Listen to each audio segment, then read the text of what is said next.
Lembu kampung lah. Kalau ni orang kata on average lah. Kalau lembu kampung kita bagi makan sehari, makan lebih kurang dalam RM10.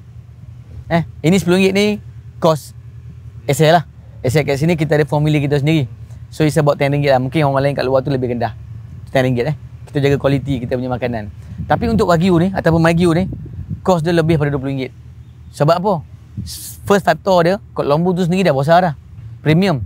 Kalau besok kalau kita dengar kan, lembu tu kita kena bagi makan 10% daripada body weight dia. So kalau kau tengok kawan-kawan tu dah 500-600 kilo, dah berapa dah tu? Tu yang pertama. Yang kedua, dia punya formulation feed dia different. Kalau tengok Wagyu ni kan, Magyu kita ni kita ada 13 jenis makanan. Kita ada cassava, kita ada corn, kita ada Bali je tak ada. Kita ada wheat, adalah 13. Nak bagi tahu semua orang, pocah pula kasi orang tak. Tapi formulation dia tu different. So cost dia, of course, kalau tanya saya tadi, more than double. Bukan sekadar rumput Napier, bukan lah. Bukan.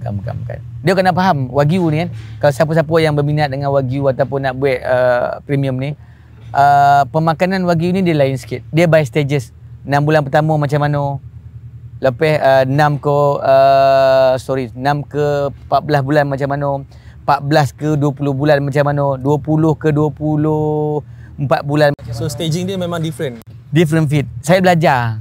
Saya pun tak pandai. I'm accountant. Saya tak pandai. Tapi saya belajar sampai ke Miyazaki, saya pergi ke Jepun, saya pergi ke Hokkaido, saya belajar. So different stage tu, different formulation. And the best part, kalau saya boleh share sikit, 6 bulan terakhir. 6 bulan terakhir sebelum kita semoleh tu, dia punya feed dia dah different dah. Hijau dah tak ada dah. Orang kata hijau dah tak ada dah. Kita kena lebihkan energy. Energy ni apa Mal? Energy ni contohlah kata corn. Kalau kat luar sana dia bagi bali, ada top apa wheat tu. Lepas tu yang pastinya dia kena kurangkan protein, yes, macam corn semua tu kita perlukan juga. Tapi energy value, diet energy tu kena tinggi, kena lebih. Supaya apa? 6 bulan tu tempoh masa yang di mana yang kita nak dapatkan marbling the best. Sebab apa? Diet ni penting sebab dia akan tentukan tenderness. Dia akan tentukan flavor kita tu, rasa dia macam mana. So yang ni kadang-kadang kita gagal lah.